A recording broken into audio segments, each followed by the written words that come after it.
Well, let's take our Bibles, please, at this time and turn to the book of Daniel again, as we've done now for years, and the 12th chapter. And we only have like 10 verses left, I think, out of 357 verses that we've gone through verse by verse, word by word.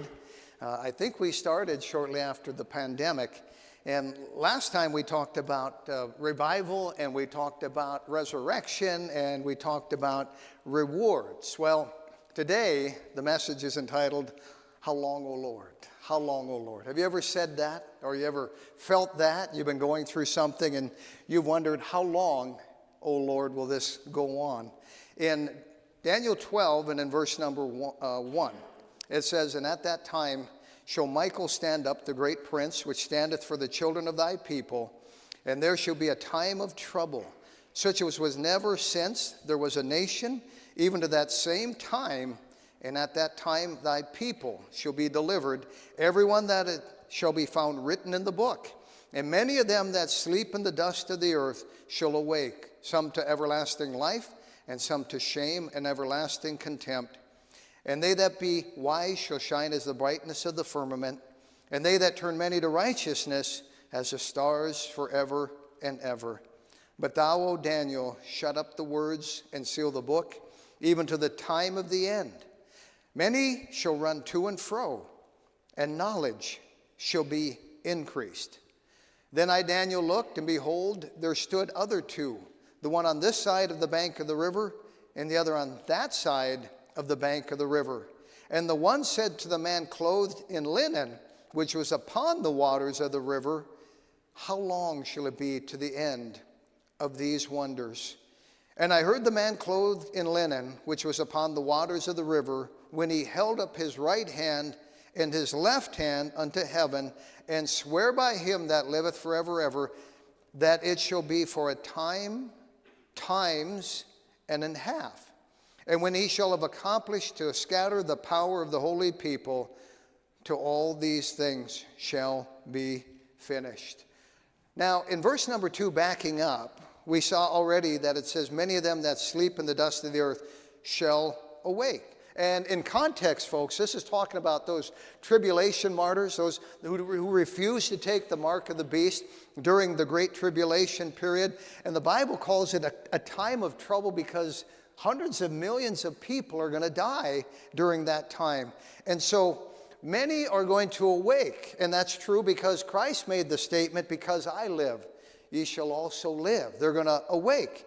And notice we find also in verse number 3, it says, And they that shall be wise shall shine as the brightness of the firmament, and they that turn many to righteousness as the stars forever and ever. What's this talking about? Turning many to righteousness. Well, it's talking about pointing people to Christ, showing folks how to be saved, how to be born again. That's what salvation does, folks. It turns a person to righteousness. Now, this world thinks you have to kind of reform and rehab people and kind of, if they're off track, to get them on base by kind of dealing with their symptoms.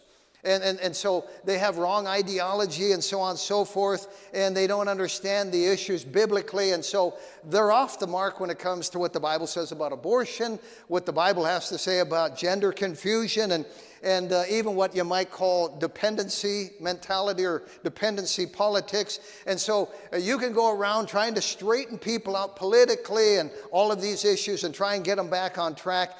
But if you turn somebody to righteousness, folks, it's a total overhaul. Do you follow me? You get the entire package. They get a different mind, they get a different heart, and they're turned to righteousness. Folks, you cannot reform old flesh. And you can't rehab or therapy somebody into righteousness. It takes salvation. And the night I got saved, I'm telling you, the blinders fell off. The whole world looked different. Everyone looked different. Everything sounded different. And that's what happens. And so we're admonished to turn people to righteousness. And in verse number 3, it says, They that be wise shall shine as the brightness of the firmament, and they that turn many to righteousness as the stars forever and ever. There's going to be some sparkly people in eternity. You know who they'll be? They'll be the folks who turn many to righteousness. Those will be the witnesses, the ones who were evangelistic and did not waste their salvation. After they got saved, they turned around and they tried to get others into the same lifeboat that they were now in. Somebody posted this on social media with the Olympics looming here shortly. It says, if you could win a gold medal in anything, what will it be? What would it be? And I stopped and I looked at that and ooh, that's a good question. Now, obviously, the world would say, I want to get a gold medal in making money. I want to get a gold medal in building a business or getting famous or doing something worldly. That's not on our radar. I hope it would be something spiritual. Let's just start there. So I'm thinking to myself, what would I like to win a gold medal in? And obviously, it should be our worship and our love for the Lord, right? That's the first commandment, loving God with all of our heart. I'd like to get a gold medal in that. But after that, I'm thinking, I'd like to be a gold medal husband. I'd like to be a gold medal dad. I'd like to be a gold medal grandpa. But of the things I wouldn't mind winning a gold medal in, and God knows my heart, is pointing people to Christ, keeping people out of hell. I think since the night I've gotten saved, that's been important to me. And I pray daily, God, give me some people to witness to, some people to point to Christ. I'd like to win a gold medal in life trying to keep people out of hell and populating heaven.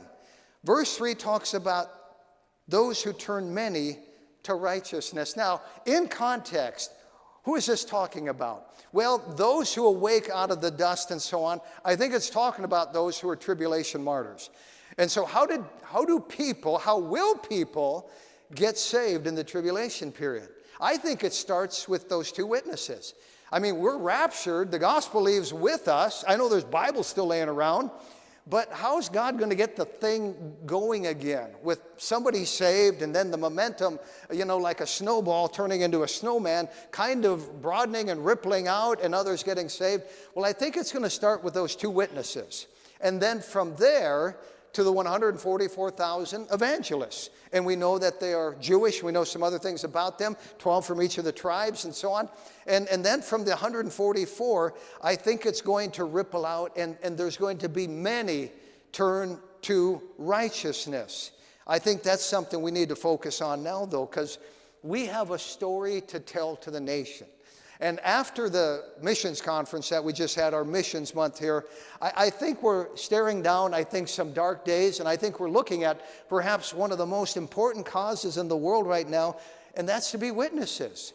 And God's people sharing our faith really is far more important than what's going on in Washington, D.C. And boy, we're really up on that. What's going to happen here?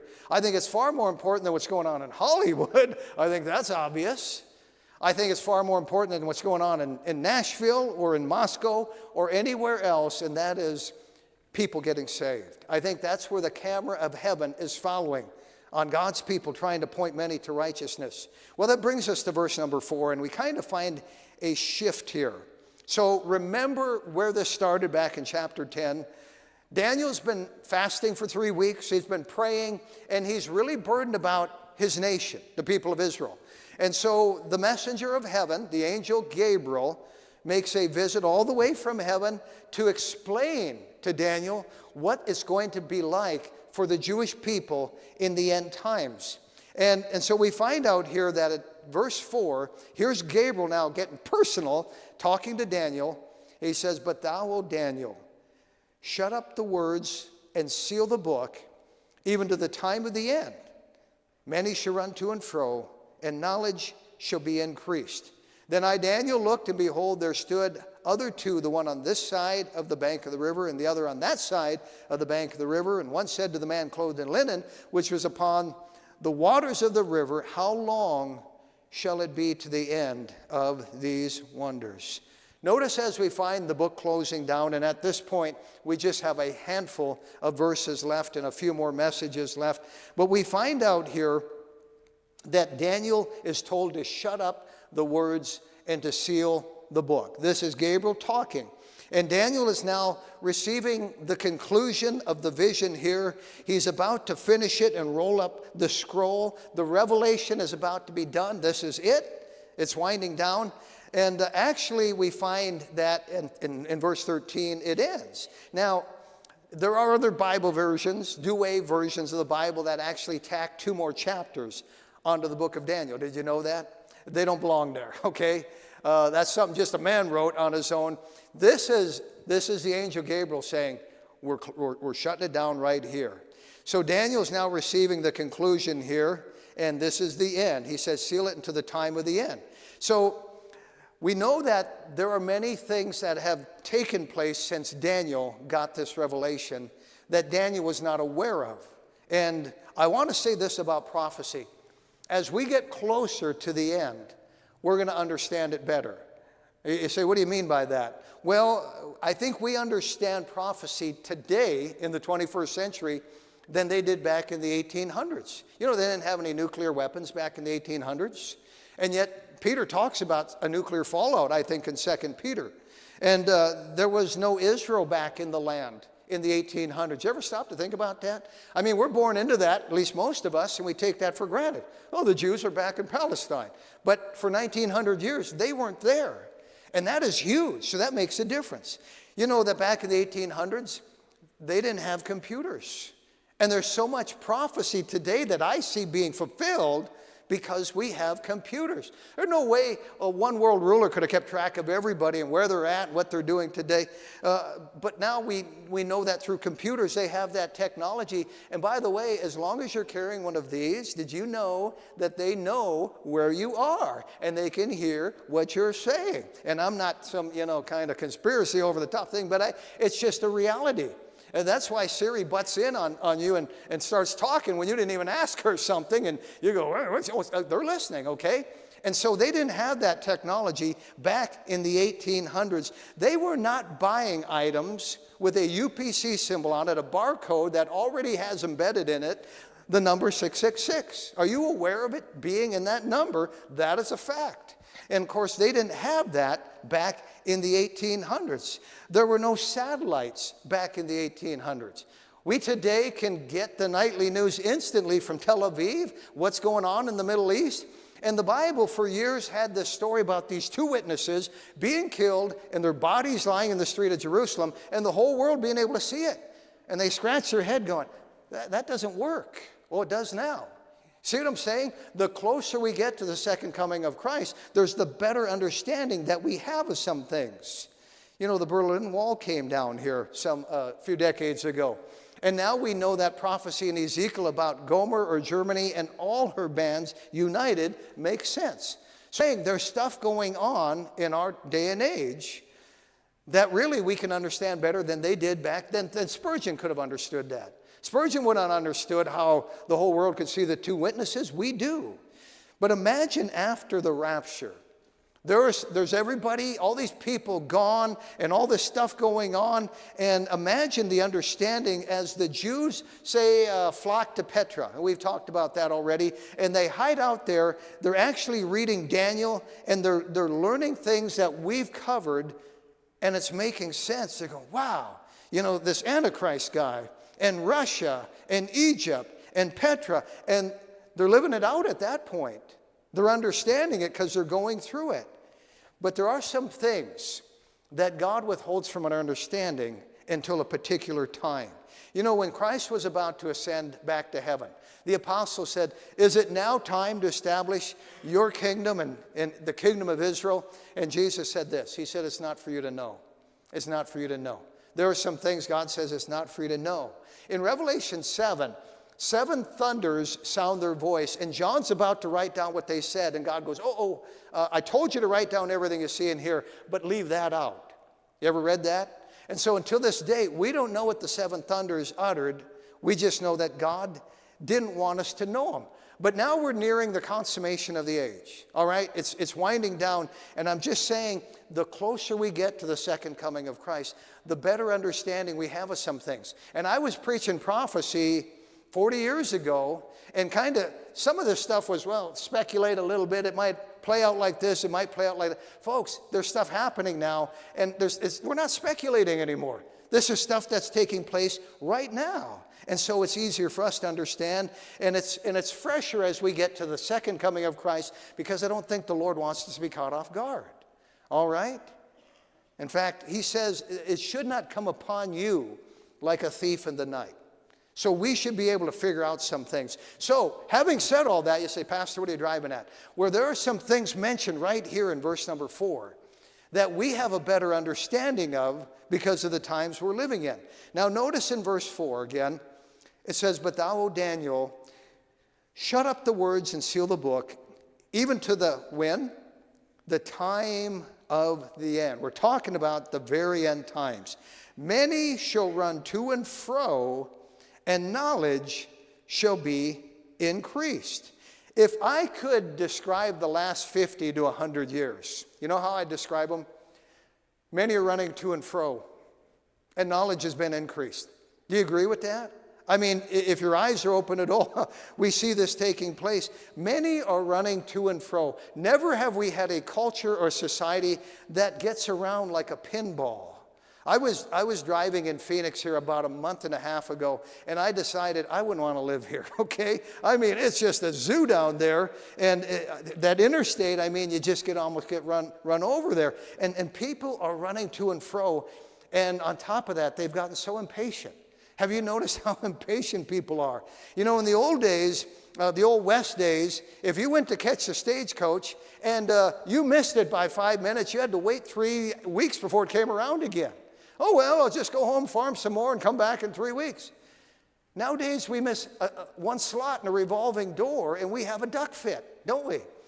We have become so impatient. And it's just like, I don't have that kind of time. I remember an old cartoon by the name of Calvin and Hobbes, the little boy and the cat or whatever it might be. And he had a microwave dinner, and he's looking at it, and he goes, 3 minutes to microwave, and he's thrown over his shoulder. He goes, who has that kind of time? And that says it, folks, doesn't it? You know, all the inventions we have today have been designed to give us more time. You know, I remember my mother washing clothes with a wringer washing machine. Any of you remember your mom doing that? And she didn't have a clothes dryer. She had this dowel thing down in the basement where she'd hang the clothes on. Can you imagine doing wash for 11 people in our home? And as time went on, we got the electric stuff and so on. But I remember her having to do it that old way, and then, you know, washers and dryers come out. I still remember when there were no dishwashers, and I remember us getting our first one. It was really hokey. Dad brought it home, and you plugged it into the kitchen faucet. Remember that? Little portable job. It's like, but you know, us 6 boys, we did the dishes in our family, and that was a welcome addition to the family. But you know, you wouldn't dream of having a house without a dishwasher in today. It just does the dishes for you. And so we have all these things, and they're modern inventions, and they're supposed to just kind of make life easier for us. And you would think we'd be twiddling our thumbs, right? We're not. We're more stressed out than ever. We're all stressed out, no place to go, right? And we find out all we've done is we cram more stuff into that life of ours. And did you know that 80% of all gastronomical illnesses, the things that make people sick, are stress-related? So you can eat right, you can exercise, you can breathe fresh air and drink water all day long and so on, but if you're all stressed out, there's still going to be an 80% chance that you're going to get sick. And you know what? I've been caught up in that stuff, and I'm really tired of it. I really am. You know, I'm sick of it. I'm starting to rebel against it. But in the old days, houses had big porches on them, didn't they? And you go, yeah, what's with that? I drive through town, and all those old houses, they were there for a reason. At night, people weren't watching TV and out running all over the place to and fro. They were sitting there visiting. Neighbor would walk by, come on up here, let's visit, and so on. Our farm has a big porch on one side. It has a little porch on the entrance. It has another porch up on the second floor. That's what they did back in 1912. They just visited. Today, I mean, people are on like video games. You know, really? I mean, but that's what they do. In Bible days, they walked everywhere. And I've seen these pictures of Jesus looking really skinny and effeminate and wimpy and so on. No, he walked everywhere, folks, all right? I mean, he was a strong man. He really was. They walked everywhere. And if they had a little bit of money, they maybe had a mule or they had a horse. And people just traveled that way, 1 foot at a time. If you're sailing the sea, you got on a ship. And that's the way it was for thousands of years. And then the automobile comes along in the early 20th century, and it kind of gets modernized and so on, and people are starting to travel all over a little bit more. My dad, when he was growing up in Grand Forks, delivered dry cleaners. He said most of his route was on gravel roads at the time. All those roads that are blacktop today were gravel, and that's just all that they had. There was one route going out to California from Chicago, Route 66. Many are familiar with that. And today we have this interstate system where you get all over the place. In the early 1900s, the Wright brothers, and they came up with the airplane, and now people are traveling all over the place. And we have Concorde jets, we can get you there like that. We have fighter jets that break sound barriers, and people are traveling to and fro. You know, there was an atheist back in the 1700s by the name of Voltaire. He was a Frenchman. And he had no time for God. And there was a fella at the same time that lived by the name of Sir Isaac Newton. That name rings a bell. Sir Isaac Newton has gone down in history as being the most brilliant man, probably of all time. He was a born-again Christian, and he even said the Baptists can trace the roots back to the 1st century. Well, Sir Isaac Newton was studying Daniel chapter 12, exactly where we are. And he read that verse about in the end times, many shall run to and fro. And he wrote in his writings, he said, you know, the day will probably come when people will be traveling at speeds of up to 50 miles an hour. And you know what Voltaire said? He said, now I know that Newton has lost his mind, you know. People will never travel that fast. Well, we laugh at that now, don't we? But you know, there were some verses in the Old Testament that seemed a bit vague before they were fulfilled. Here's one, all right? In Nahum 2:4, talking about end time stuff, said the chariots shall rage in the streets. They shall jostle one against another in the broad ways. They shall seem like torches. They shall run like the lightnings. Now, can you imagine Nahum reading this going, what is this? If you were going to describe an automobile, I think a chariot might be about the closest thing you could relate to. So he talks about chariots raging in the streets, and you got to understand, they didn't have streets like we have today. In fact, they didn't have the Roman roads yet at that time. And so they're talking about streets, and they're also talking about broad ways. Doesn't that sound like an interstate system to you?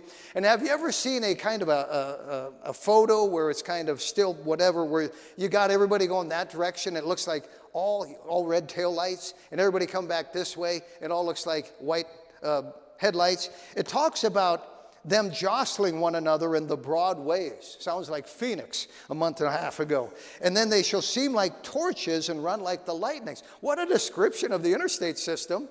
And since that time, there are many Bible scholars who think that's exactly what they were talking about. Now, here's another one. In Isaiah 60, it said, Who are these that fly as a cloud and as the doves to their windows? That dove to the windows is talking about a swooping thing. You know that in World War II, I don't know if it was General Allenby or whatever, somebody freaked out the Turks with an airplane and they had never seen it. And as it flew over, they're going, what in the world is, you know, they almost surrendered on the spot. But we know what's become of airplanes since that time. And many of us have flown many miles. And it talks about who are these that fly as a cloud and as doves to their windows. And many Bible scholars think that this is talking about the invention of the airplane, and it may well be. Now, let me just say this. Daniel talks about the end times, many running to and fro. It's talking about a hectic pace, but it's also talking about the extension of our mobility, our ability to get around. We have never been so mobile as a society. My grandpa Austin was born, lived, and died in Grand Forks County. I don't know if he ever made it out of there. My folks come along, and they pretty much stayed there, but they might take a trip to Texas or someplace like that for the winter and come back. Me, you see what I'm saying? Been around the world. Kids have been around the world.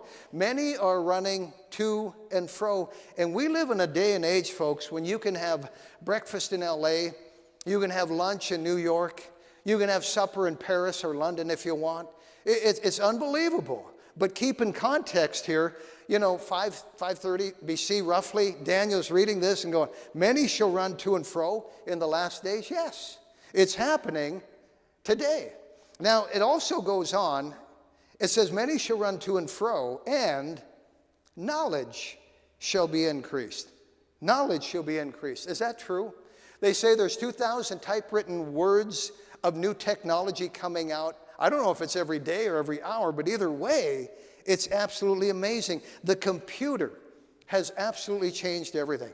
I mean, it's brought everything to the next level. I've given you the illustration before of if you took all the technology from the time of Adam up until 1800, the bow, the arrow, the sword, the spear, the wheel, fire, steel, artificers, instruments, all of that, and there was a lot. If you took all that technology up to the time of 1800 and measured it in a length, it'd be about an inch. But during the Industrial Revolution in the next 100 years, that inch doubled in just 100 years by 1900, another inch.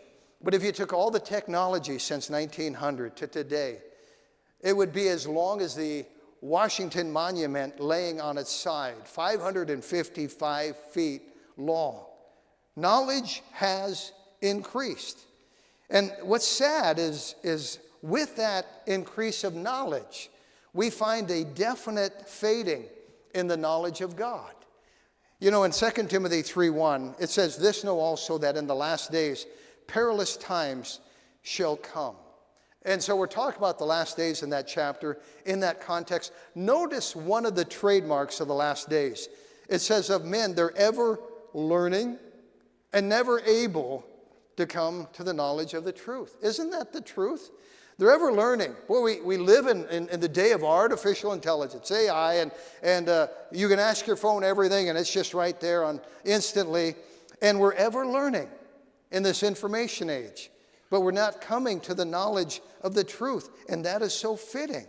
And the lost can come up with some pretty amazing things. The unsaved can come up with some pretty amazing things. But their knowledge of God and the things that matter and the life that follows this one is pathetic. So here we find in verse 4, he says, Daniel, shut up the words, seal the book, even to the time of the end. Many shall run to and fro, and knowledge shall be increased. Then we get to verse 5. Then I, Daniel, looked, and behold, there stood other two. And before we go on, I want you to remember that since chapter 10, Daniel's been sitting and listening to Gabriel. And we've studied those verses one at a time. Now he's finally speaking up. This is Daniel actually narrating. Then I, Daniel, looked. So we've got Daniel talking to us here. He says, and there stood other two, the one on this side of the bank of the river, and the other on that side of the bank of the river. You say, what river is this, Pastor? I believe it's the river Hiddekel, just from this setting here. Commonly known as the Tigris River. It flows through Turkey. It flows through Syria. It flows through Iraq. It's 1,146 miles long. It's a big river, and it's an ancient river. It goes way back to the beginning. It goes way back to Genesis 2. It says, and the name of the third river was Hiddekel. That is it which goeth toward the east of Assyria. Now, I know the flood didn't take place till chapter 6, and that messed up a lot of geography. Just don't think the world looks the same as it did before the flood. I mean, well, we can identify this river and the Euphrates. Maybe, but I know that flood messed up a lot of things, but apparently this river here is still known as the Tigris River or the river Hiddekel. In fact, look back in chapter 10. Turn back a page or two here in Daniel. And this is why I suspect that's the river he's talking about. In Daniel chapter 10, and in verse number 4, when this vision starts out, it says, and in the 24th day of the first month, as I was by the side of the great river, which is Hiddekel. And so we find out that's probably the river now that Daniel is seeing these two men on. Get the picture. There's a guy on each side of the river. They're angels. And there's somebody in the middle. First of all, the two men.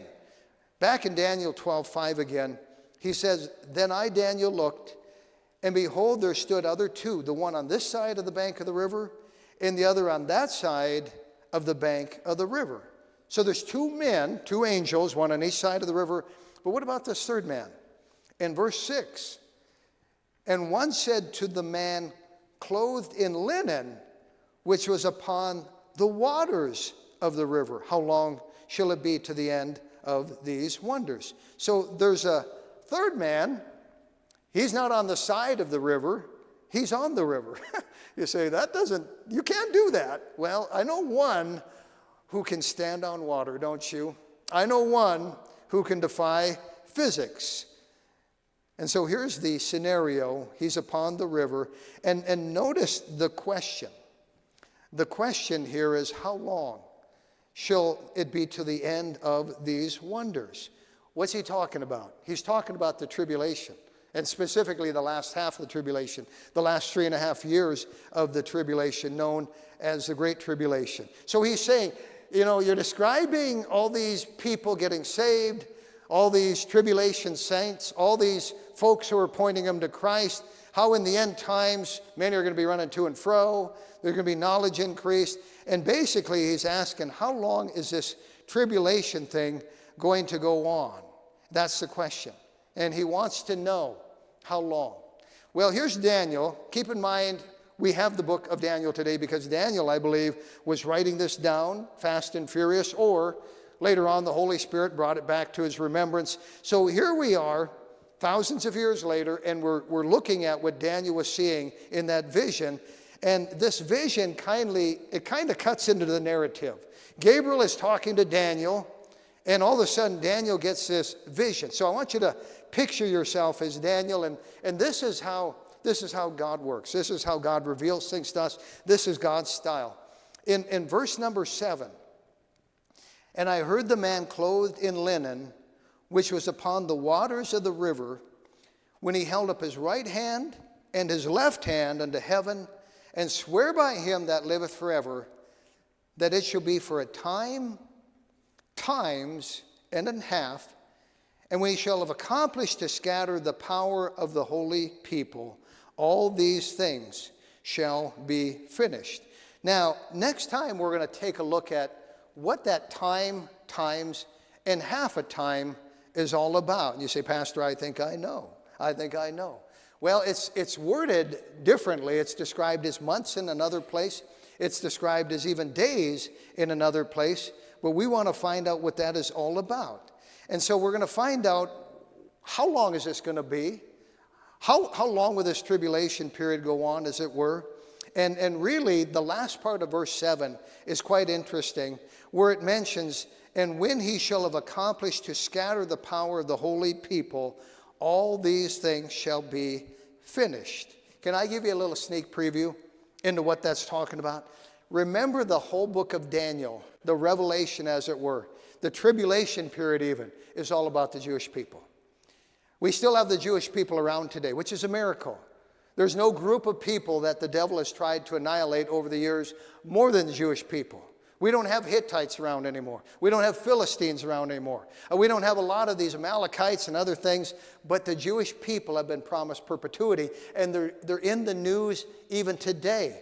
And never have I seen so much anti-Semitism in this land as I've seen today. We have more sympathy for terrorists than we do, the Jewish people. And you say, why is that? Why are they in the spotlight? Why do they never go away? It's a God thing. Well, prove there's a God, the Jew. That's all you need to prove, there is a God. So what's this talking about at the end of verse 17?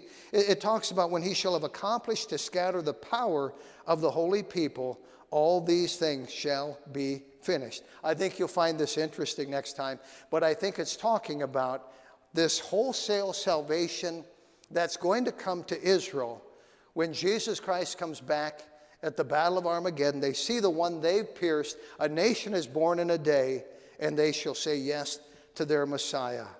And at that time, all things will be put under Jesus' feet. The millennial kingdom and the eternity can begin.